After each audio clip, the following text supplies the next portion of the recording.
아, 네. 오늘 저희가 함께 살펴볼 자료는 호감 가는 여자와 관계 주도권이라는 글의 일부인데요. 아, 네. 그 흥미로운 주제죠? 네. 유독 정말 마음에 드는 여성 앞에만 서면 관계를 좀 원하는 대로 이끌어가기 어려워하는 남성분들 꽤 많잖아요. 그쵸. 왜 그럴까?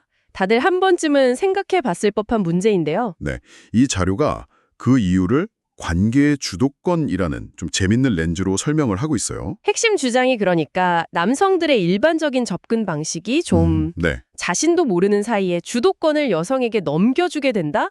뭐 이런 내용인가요? 아, 맞아요. 그게 오히려 매력을 떨어뜨리는 좀 예상치 못한 결과를 낳는다. 뭐 이런 얘기인데, 자, 이 주장 한번 깊이 파헤쳐보죠. 네, 좋습니다.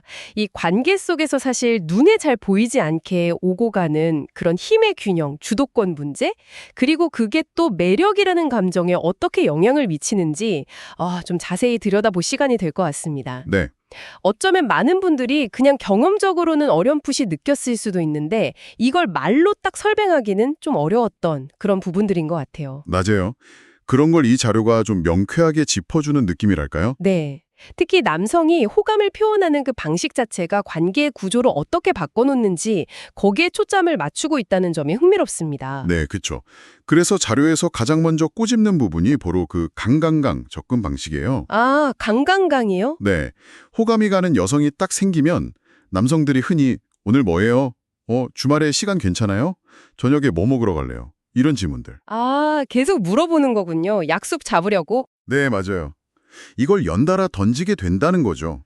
언뜻 보면 되게 적극적으로 약속 잡으려는 뭐 자연스러운 행동처럼 보일 수도 있잖아요. 그렇죠. 관심 표현이니까요. 그런데 자료는 이게 계속 반복되면 문제가 생긴다 이렇게 지적을 해요. 네, 단순히 그냥 약속을 잡는 행위? 그거 자체보다는 그 이면에 숨어 있는 메시지나 뭐랄까, 관계의 구조 변화가 더 핵심인 것 같아요. 아, 그 구조 변화요? 네, 자료에 따르면 이런 질문들이 계속해서 여성에게 만날지 말지, 언제 만날지, 그리고 무얼 할지 이런 결정권을 전부 넘겨주는 효과를 낳는다는 거죠. 남성은 당연히 좋은 의도로 관계를 진전시키고 싶으니까 적극적으로 하는 거겠지만요. 그렇죠. 결과적으로는 여성의 허락이나 선택을 계속 구하는 그런 모양새가 된다는 거예요. 아, 그러네요. 모든 제안의 끝이 여성의 결정에 이렇게 딱 달려있게 되면서 자신도 모르게 관계 속 주도권을 여성에게 완전히 넘겨주게 된다. 이런 분석이죠. 그러니까 남성은 자기가 뭔가 리드한다 이렇게 생각할 수 있는데 실제로는 계속 결정해 주세요라고 요청하는 셈이 되는 거네요. 네, 바로 그 점입니다. 그럼 이게 관계에는 어떤 영향을 미치게 될까요? 계속 선택권을 쥐게 된 여성은 어떤 반응을 보일까요? 궁금한데요. 바로 그 지점에서 자료는 좀 역설적인 결과를 이야기합니다. 역설적이요? 네. 관계의 방향키를 완전히 넘겨받은 여성은 정작 자신에게 이렇게 매달리는 듯한 모습을 보이는 남성에게 점차 흥미를 잃게 된다는 겁니다. 아, 매달리는 듯한 모습이요? 네. 자료는 이런 남성을 심지어 목매는 남자라고 표현하기도 하는데요. 고맙죠, 처음엔. 근데 어느 순간부터는 이게 남성 자체의 매력이나 뭐랄까 관계의 긴장감 같은 걸 떨어뜨리는 요인이 된다는 거죠. 흥미롭네요. 그 배려와 저자세는 분명 다른 건데 그 경계가 좀 모호해지면서 매력에 영향을 준다는 거군요. 맞습니다. 듣고 보니요. 주변에서도 좀 비슷한 경우를 본 것 같기도 하고요. 아니면 뭐 이걸 듣고 계신 당신도 직접 경험했을 수 있겠네요. 그렇죠. 네, 충분히 그럴 수 있죠. 상대방이 나한테 너무 맞춰주려고만 할 때 처음엔 고맙지만 어느 순간 이 사람은 자기 주관이 없나? 싶거나 나 아니면 안 되나? 이런 생각이 들면서 부담스럽기도 하고 매력이 좀 반감되는 그런 느낌이요. 네, 맞아요. 딱 그런 심리죠.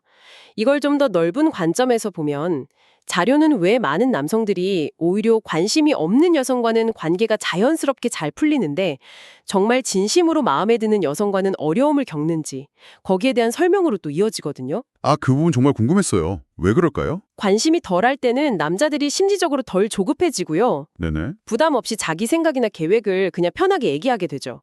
예를 들면 이번 주말에 친구들이랑 캠핑 가는데 혹시 같이 갈래요? 아, 네. 여기 새로 생긴 맛집 가볼 건데 시간 되면 같이 가요. 이런 식이죠. 이건 뭐랄까 내 계획이 있는데 당신이 원하면 함께 할 수 있다. 이런 뉘앙스를 주잖아요. 그렇죠. 뭔가 자기중심이 있는 느낌이네요. 네. 그러면서 무의식적으로 관계의 주도권을 자신이 쥐고 있다는 인상을 주게 되는 거죠. 아, 그렇군요. 확실히 다르네요. 나의 세계가 있고 그 세계로 초대하는 느낌. 네. 반면에 정말 좋아하는 여성 앞에서는 어떻게 달라지는 건가요, 그럼?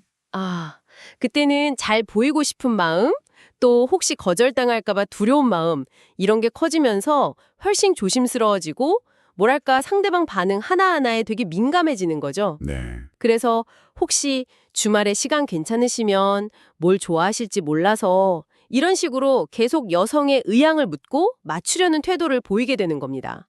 소극적이 되네요. 그렇죠. 이게 반복되면서 남성은 계속 여성의 승인을 기다리는 입장이 되고 여성은 또 끊임없이 결정을 내려야 하는 부담감을 느끼게 되고요. 아, 여성도 부담스럽겠네요. 네, 남성의 조급함과 여성의 부담감. 이게 맞물리면서 관계 특유의 설렘이나 자연스러운 흐름 대신에 좀 어색한 긴장감만 남게 될 수 있다. 이게 자료의 분석입니다. 와, 정말 중요한 지적인 것 같아요. 문제가 여성을 진심으로 좋아한다는 그 감정 자체가 아니라 네. 그 감정을 좀 건강하게 표현하고 관계를 균형 있게 만들어 나가는 그 방식에 있다. 이 말이잖아요. 네, 정확합니다. 그렇다면 이 문제의 근본적인 원인은 뭘까요? 왜 자꾸 이런 방식으로 행동하게 되는 걸까요? 자료는 핵심 원인을 관계의 흐름과 관계 속 주도권을 잃는 감각 자체가 없기 때문이라고 진단합니다. 감각의 부재요. 네.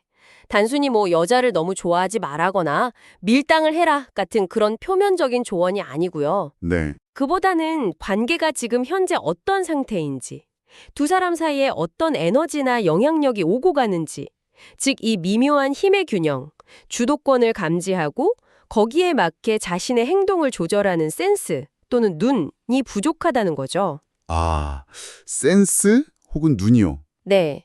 상대방의 미묘한 표정 변화나 말투, 반응 속도 같은 그런 비언어적인 신호들 있잖아요. 네네. 그런 걸 통해서 관계의 온도를 읽어내는 능력, 뭐 이런 것과 관련이 깊다고 볼 수 있겠죠. 아, 그 감각이라는 게 단순히 뭐 느낌적인 느낌 이게 아니라 상대방의 신호랑 관계의 전체적인 맥락을 읽어내는 능력 같군요. 그렇죠.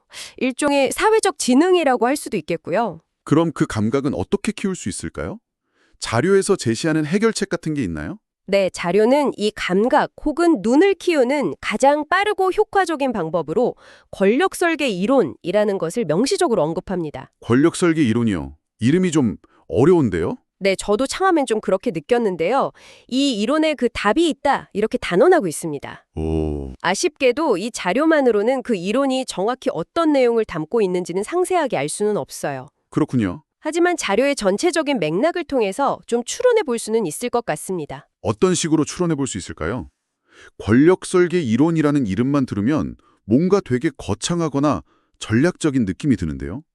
아마도 단순히 누가 우위에 서느냐, 뭐 이런 식의 제로섬 게임 같은 개념은 아닐 거라고 봐요. 네. 그것이 어떻게 눈에 보이지 않는 힘의 균형, 즉 주도권에 영향을 미치는지 이걸 이해하는 틀을 제공하는 것으로 보입니다. 아, 가치의 인식과 전달이요. 예, 예를 들어서 단순히 상대방에게 계속 맞춰주는 행동이 때로는 자신의 가치를 스스로 낮게 평가하게 만들 수 있다는 점, 혹은 반대로 자신의 시간과 에너지를 존중하는 태도가 오히려 더 매력적으로 비칠 수 있다는 점, 뭐 이런 것들을 이해하는 것과 관련이 있을 수 있겠죠. 네네.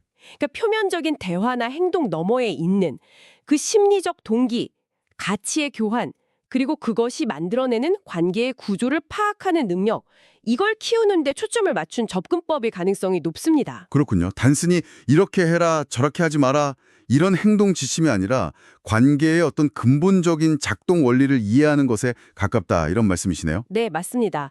관계의 이면을 읽는 눈을 기르는 거죠. 왜 자료는 이 감각 혹은 주도권에 대한 이해가 그토록 중요하다고 강조하는 걸까요? 제 생각에는요, 자료의 주장을 쭉 따라가 보면 이것이 결국 매력의 본질과 깊이 연결되어 있기 때문일 겁니다. 아, 매력의 본질이요? 네.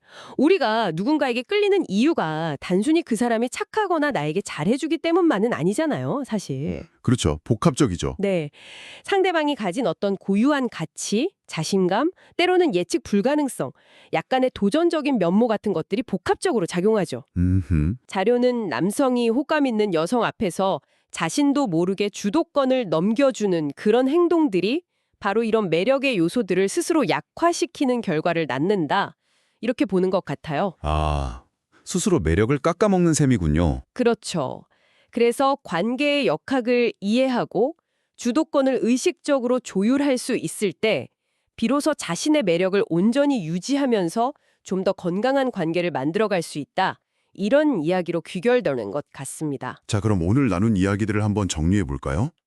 우리가 호감을 가진 상대에게 다가가는 방식, 특히 계속해서 상대방의 결정을 구하는 듯한 그 강접근. 네, 이게 의도치 않게 관계의 주도권을 상대에게 넘겨주게 만들 수 있다는 점. 그렇죠. 그리고 이렇게 주도권을 완전히 넘겨받은 상대는 역설적으로 우리에게 매력을 덜 느끼게 될 수도 있다.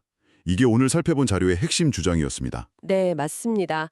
결국 중요한 것은 그 감정 자체가 아니라 관계의 미묘한 흐름과 힘의 균형을 읽어내는 감각을 키우고 이걸 바탕으로 관계를 조율하는 문격이 필요하다. 뭐 이런 거였죠. 네. 여기서 한 걸음 더 나아가서 생각해 볼 만한 질문이 있는 것 같아요. 오, 어떤 질문일까요? 이 자료는 주로 남성이 주도권을 넘겨주는 상황과 그 결과에 초점을 맞추고 있잖아요. 네, 그렇죠. 그렇다면 이 역학관계를 여성의 입장에서 보면 어떨까요? 자료가 암시하는 원칙에 비추어 볼 때 자신에게 계속 결정권을 넘기고 매달리는 듯한 남성을 보면서 여성은 구체적으로 어떤 감정을 느끼고 또 어떤 경험을 하게 될까요? 단순히 그냥 흥미를 잃는다는 결과 너머에 뭔가 더 복잡한 심리가 있을 수 있겠죠. 흥미로운 질문이네요. 어쩌면 뭐랄까 부담감, 책임감, 아니면 상대방에 대한 실망감 이런 것들이 좀 복합적으로 작용할 수도 있겠군요. 네, 충분히 그럴 수 있습니다. 더 나아가서요, 이 주도권 역학에 대한 이해가 성별을 떠나서 우리 모두의 인간관계에 어떤 영향을 미칠 수 있을지도 생각해 볼 수 있을 것 같아요. 아, 관계 전반에요. 네. 친구 관계든 직장 동료와의 관계든 뭐 가족 관계든 우리는 끊임없이 서로에게 영향을 주고받으면서 미묘한 힘의 균형을 조절하고 있잖아요. 그렇죠. 늘 그렇죠. 이 보이지 않는 역학을 인식하는 것만으로도 우리가 관계를 해석하고 소통하는 방식 자체가 달라질 수 있지 않을까요? 어쩌면 이것이 서로를 더 존중하고 좀 더 건강한 관계를 맺어가는데 중요한 첫걸음이 될 수도 있을 겁니다. 네. 관계 이면에 숨겨진 그 역학을 이해하는 것이 더 성숙한 소통으로 이어질 수 있다는 생각. 정말 곱씹어 볼 만한 지점인 것 같습니다. 오늘 저희와 함께 이 깊은 이야기에 동참해 주셔서 감사합니다.